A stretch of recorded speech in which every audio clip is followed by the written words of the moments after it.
Hello, hello. How do I pronounce your name? Beryl?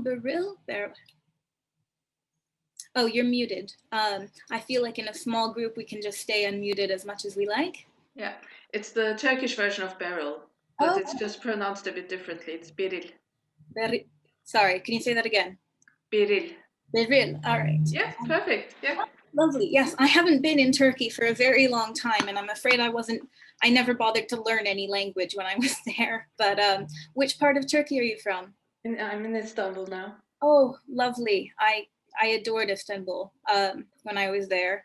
Of course, for an American, it's a bit tricky to get back in right now, but yeah, it's a beautiful city. It's very nice to visit. It's a bit hard to live in. Oh, and is it because of, why is it actually? It's just too big. It's too loud. It's just, any big city is hard to live in. But of course, there is the political situation as well adding to it. Yes. And you're in the US because your accent isn't really typically US. I was surprised about your accent. Oh, really? No, I'm just from Western America. Washington State, just a bit north of California. Although I am in England at the moment, and I had to shut all of my windows before we started the call because I end up with quite a lot of background sound because I'm in Cambridge and there's lots of drunk students celebrating on the streets right now because exams are finished. Hello, Kate. Hello. Yes, could you tell? Well, we're talking about where we are right now. So where are you? I'm in Reading in Berkshire. Okay. All right, and now, so we are the very small unanswered questions group, which I think is primarily dedicated to talking over what we still don't know and maybe trying to figure it out. And of course, we're in a very easy place for coming up with questions for John at the end of our chat. Because we can just grab him by the shoulders and go, what happened? Did Deb and Cliff divorce? I couldn't tell from the context, that kind of thing. And I'd love to hear what unanswered questions you've got, and hopefully we might even be able to figure out some answers ourselves. So let's go. Sorry, go ahead. Go. Well, I have one about whether someone new. Hi, Annalisa. Let's welcome them first. Hi. Where are you from? Hi, me? Yes, sorry. Oh, I'm in Idaho. Ah, another American. Hello, hello. Yeah, I know the sun is just coming up here. Well, thank you. What time is it there for you? It is 5:22. Oh my God. I thought I was committed to this, but Jesus. Where are you? I'm in England, so. Oh, okay. I was like, oh. Yeah, I'm enjoying the time. I'm a co-host, and I knew John was coming, and I was like, Mom, would you like to maybe show up? And she's in Washington, and so it'll be 5 in the morning there soon. And yeah. she was like, nope, I don't like it that much. Yeah, but anyway, we were just coming up with some unanswered questions that we have, and let's carry on. Sorry.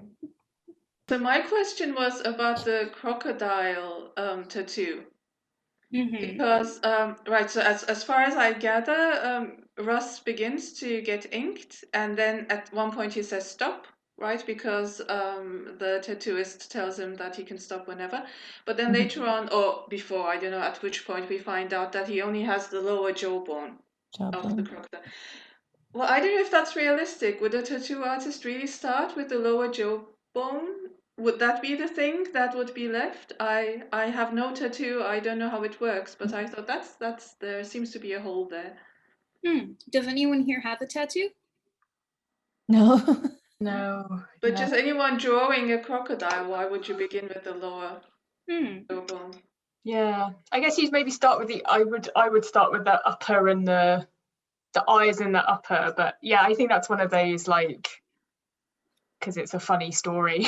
So yeah, I'm gonna bring up the TV Tropes page rule of funny, and if you've never been on TV Tropes before, enjoy getting lost in there for a long time.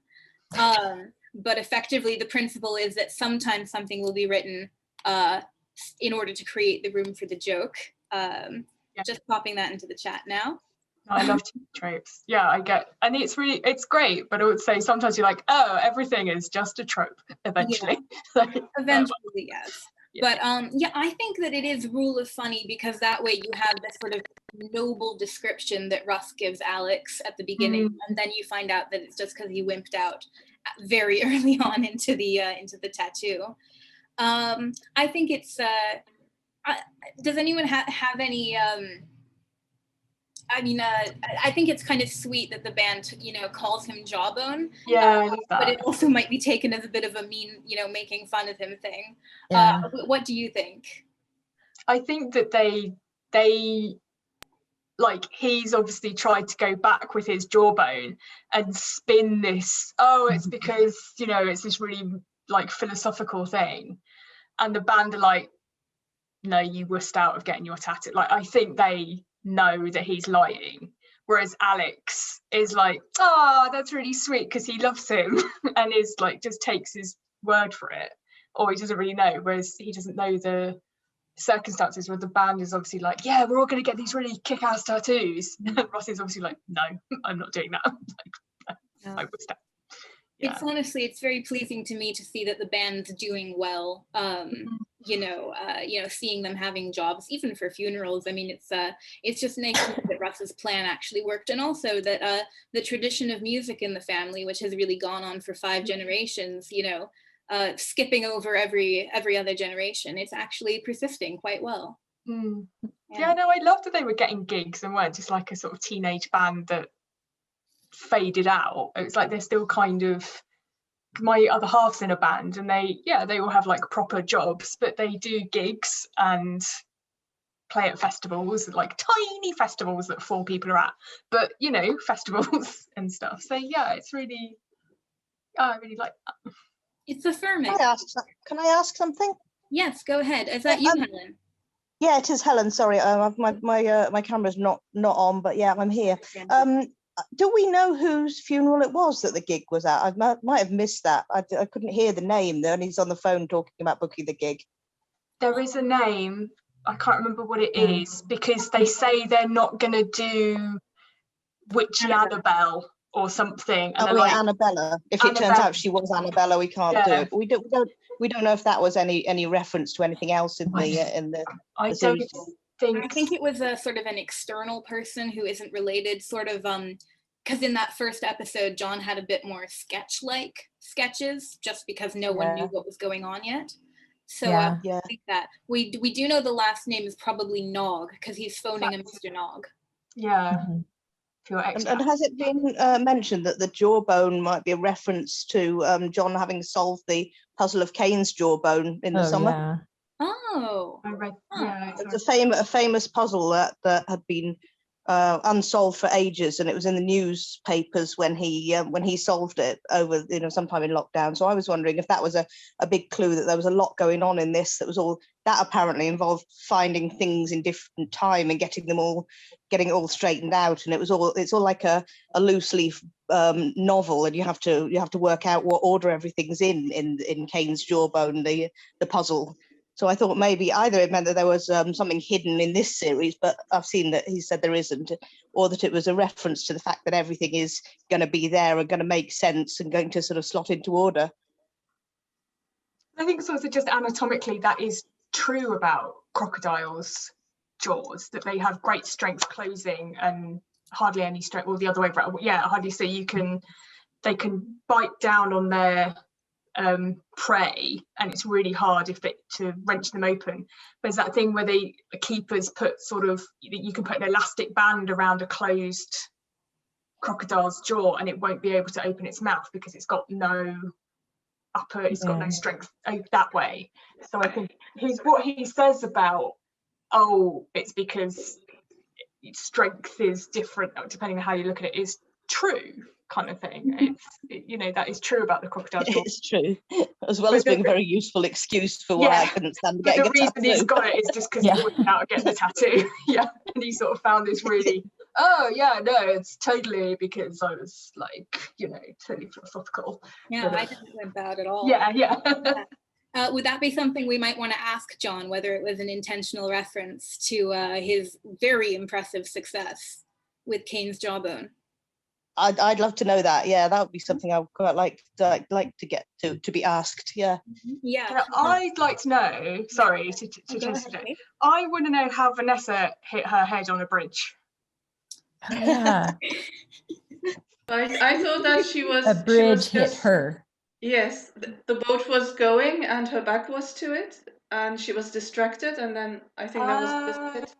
Okay, Oh. I missed See, that. I assumed the bridge fell down, but that was, of course, before I knew about the boating, so it makes much more sense. Yeah. Yeah, I know. I She thought would she have was done- like bombed, or like that it was a bombing or something, but that, yeah, it was 'Cause before I obviously knew. I got she what was she on the did. locks, and I was trying to work out how she was hit by a lock, and I didn't even think of, oh, she's because they don't go very fast, canal boats. So No, walking pace about 4 miles an hour maximum, but the bridges are very low. That's They are. probably why she survived, why she just kind of just had a small concussion or whatever. Well, and when she said, yeah, they don't make any sound. So yeah, that makes sense where she been quiet. Oh, sorry, go on, Annalisa. Oh, just that it would have been quiet because they would have been moving slowly. So it's not like it was a bomb or a, something like this. I can certainly say that as someone who took sailing lessons, so I wasn't going under bridges or anything, but I was going under wharfs, and we were constantly being warned about what's called the boom, which is effectively the big bit of wood that's holding the bottom of the sail to the mast. And you have to, it swings across the boat whenever you change angles for the wind.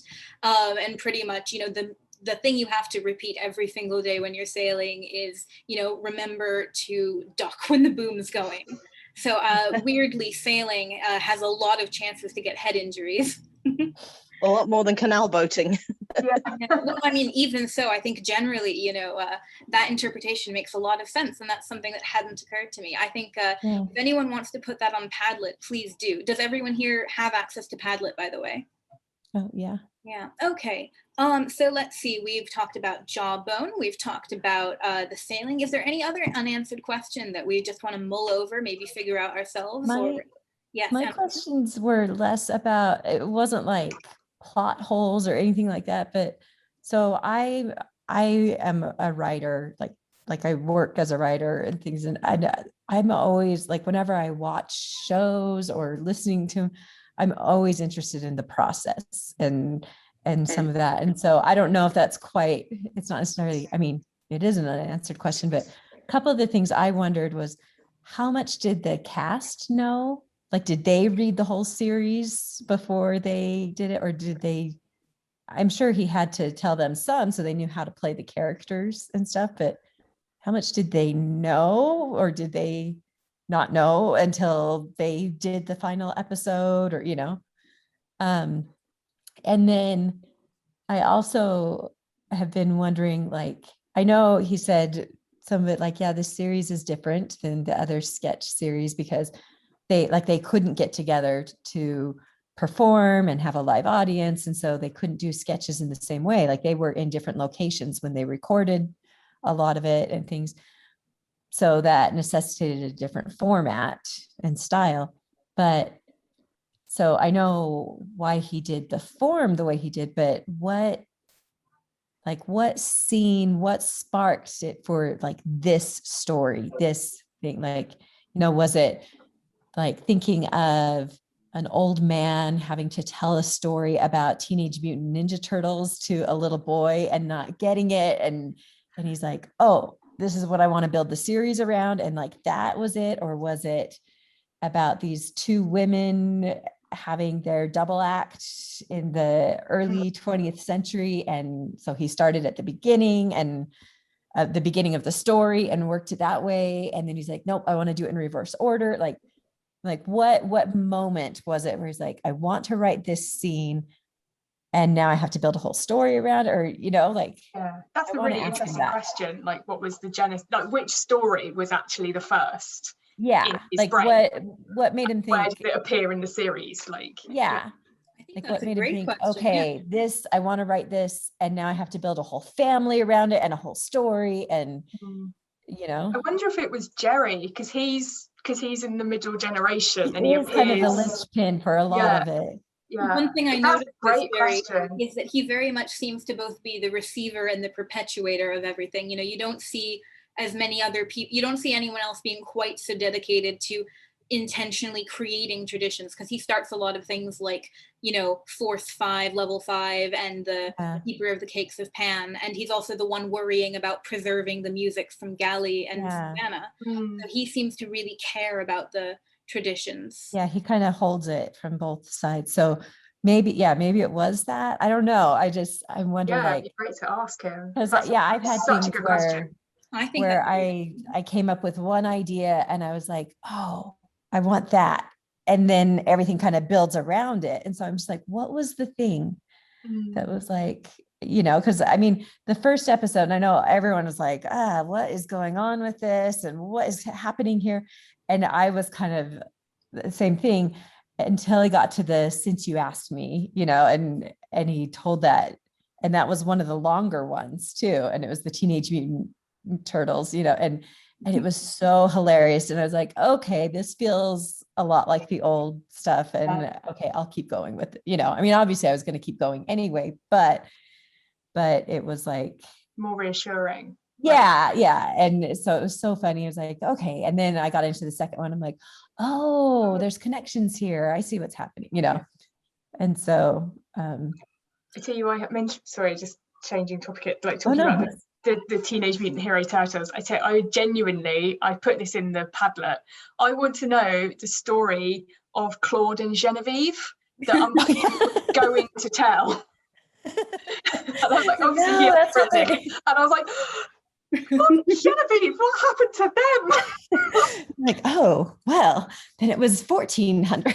Yeah. And I can so see in like a couple of series time, one of the Since You Ask Me's being about Claude and Genevieve, like him eventually getting around to writing it. Yeah. Like, that actually I would be cheering at that point. Like, that relates to something I'm actually wondering about, which is whether now that we can, it's sort of impossible now for us to extricate this sort of stuffy, pompous Since You Ask Me man we've always had with, you know, sweet, lovely Newt.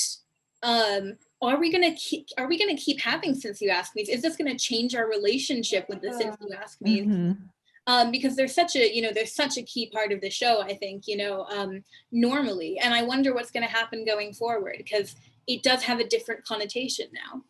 But is that established? I wasn't sure if we got that now, if Newt was that pompous bore all the time. I didn't think he was, because he's called Finnemore in all the others. And I don't think he is the same character, but because we now in our heads will always think of Newt when we get Finnemore saying Since You Ask Me, will that change our relationship with stuffy pompous Finnemore? I don't think so, only because in my head they are quite two different characters, and they are kind of serving a function of this Since You Ask Me story, but Newt's stories were somehow more, I guess, because he was telling them to children, and they were, you know, there was more interaction. Whereas Finnemore's Since You Ask Me's are a little bit more surreal. And they're so nonsensical, bonkers. Whereas Newt's Since You Ask Me's are that, you know, like, I suppose it's Cinderella versus Mr. Floofy Whiskers. Like, so. I know it's the same format and it's literally the same voice, but somehow in my head, they are just completely different things. And yes, I think you're right, there will always be that, oh, what if it was, but I wouldn't be surprised if Uncle Newt showed up at some point to tell us Since You Ask Me instead of Finnemore. And I think you just, it's almost like you sort of have to hold it slightly in, it's that suspension of disbelief thing, isn't it? You just sort of hold it slightly, and it doesn't quite make sense, but that's all right. Like, sorry. And something I feel like I need to go back to, like, I was just in the miscellaneous chat the last time, but someone was talking about how the Since You Asked Me, how they, in this series, and they talked about a couple of them, how they were meaningful to the series, even though it was the Ninja Turtles. It was or Hero Turtles. I don't know if that's what they were called there, but yeah, they were called Hero Turtles in the UK apparently, and Ninja Turtles in America. Ninja Turtles here, but how, you know, he talks, how Newt tells the story, and it's almost like a parable of, you know, someone else taking credit for this great thing that they created. And it's like, oh, and he's telling it to, what we find out later is like his great grandson. And he never tells them, even when they're all riding in the car together. And so, but in that first episode, you have no idea. And it's just this funny story, and, you know, but they're these heroic characters, and it was this beautiful thing. And they're like, no, we don't need it. We don't need this. And they walk away, you know, and so I need to see like some of the other stories, how they might have that kind of connection to the overarching narrative threads. And so like in the regular series, they're just like, it's just like hilarious, nonsensical stuff. And also how you see that connection of how Newt got it from the family friend at the Christmas party where he was telling the ghost stories, and he got the, well, since you asked me, you know. Incidentally, just one thing I love about that is that the story he tells to Deb and Myra about the swing set in the courthouse is actually very much based off of a story written by the real life M.R. James, which might have been the which I'm not sure if it's actually the Rose Garden story, which he does tell in the Christmas bit in, you know, the 19th century. So he is telling a changed version of the story that he heard at some point from James, you know, 70 years later or so. Now, incidentally, Fiona sent us a note saying that we can put our questions for John in the rightmost Padlet column. I see, Kate, you've already added something. Yeah, so yeah. And I was thinking, so Annalisa, do you want to do the typing up of your question about the sort of like, what was the linchpin and all of that? Such a great question. I'm so I'll excited type about your question.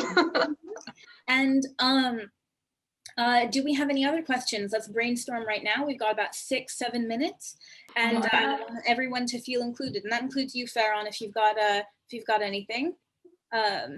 I know your mic's off or anything, but feel free to type anything in the chat. I have a big one. I didn't really understand why Newt, being the biological father, had to be kept a secret. I think it was just the time, because they weren't married, for them to have had sex would have just been, she would have been an unmarried mother, and therefore, because they couldn't have proved, they would never have got married, Newt and Susanna. Because so she would have had a child out of wedlock, and they'd already set up the story of her being married to Basil Noon. So I think it was just the cultural, she would have been kind of shamed, basically. But she kind of asks if, well, he says, Uncle Newt says, well, apparently your mother had a type. That's why you look so much like your Aunt Gally. And he could, why wouldn't he tell the truth at that point? I think because it was never supposed to be known. She was supposed to be Mr. Noon's daughter, and that to not make Gally seem less in the relationship. Gally was her second parent, and I think Newt didn't want to feel that biology would necessarily trump parentage, I suppose. But I think I read on Twitter, he sort of said you could maybe read that slightly ambiguous, so that is Newt giving Vanessa a clue, and Vanessa is clever, and she may have worked it out. I think he maybe, I don't know, maybe that's something to ask him, that he maybe originally intended that it would just be, oh, Vanessa never knew and Newt was happy with that. But maybe it's like, oh, actually, I think just the shame, and there's, you know, once you've had a secret for that long, and it was like, yeah, I think you're right, just not wanting to undermine Gally's role as parents. They were her parents, Susanna and Gally. It would compromise his relationship as the uncle, I think, too, you know, and that would be quite. So I wonder if Vanessa kind of figured it out, but never told the rest of the family. So they're just kind of, yeah, that isn't it. I hadn't thought of it like that. It's one of those things that I sort of assumed, oh yeah, of course you'd keep it a secret. And then I was like, oh, why? No. Okay, so should we put in as a question, why did Newt, I mean, do you feel like that's answered to your satisfaction? Oh God, Beryl, I'm so sorry.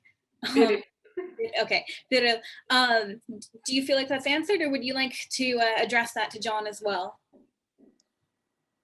I don't know. I mean, that seems to be one of the more complicated questions. You know, not like the jawbone. That would probably take a long time.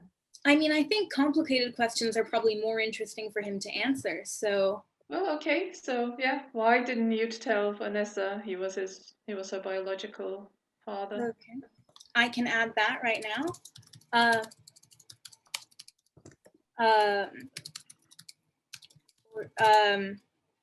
And now let's see.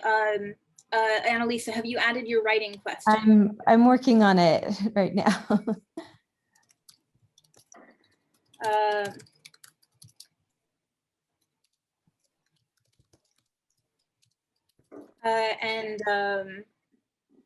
Let's see, could someone else help me by putting in Farron's question, which is in the chat, which is, can anyone see that? The timestamp is 12:43.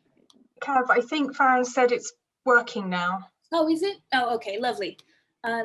Farron, do you type in the chat if you still need someone to add it? Oh, good. Someone in the questions for John, someone's put, why Mrs. Tiggywinkle? I love that one. Yeah. And also, we can put hearts on questions we like, which I think, you know, it might move it up. So yeah, I did already heart the one about what happens to Claude and Genevieve. Oh, thanks. I just really want it to be a sketch at some point. Like, it could be a Since You Ask Me about Claude and Genevieve. Like, that would. Yeah. Okay, and we've got 2 minutes left to go. Is there anything else that we want to ask him? I'm not sure what the format's going to be. I'm just checking the admin group chat right now, whether we're just handing him the list and making him choose.